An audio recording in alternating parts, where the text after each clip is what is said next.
arestado ng kapulisan ang isang lalaki sa barangay San Rafael, Tarlac City dahil sa kasong lascivious conduct at rape.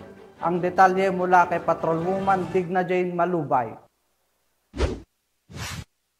Arestado ng Tarlac City PNP ang isang lalaki sa kasong 2 counts of lascivious conduct o RA 7610 at rape sa barangay San Rafael, Tarlac City.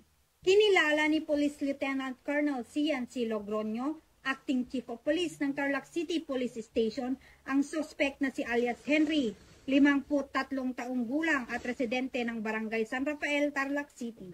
Ang akusado ay naaresto sa bisa ng warrant of arrest na inisyu ni Honorable Jefferson P. Toribio ng Regional Trial Court Branch 11 ng Tarlac City sa kasong paglabag sa RA 7610 at RA 8353.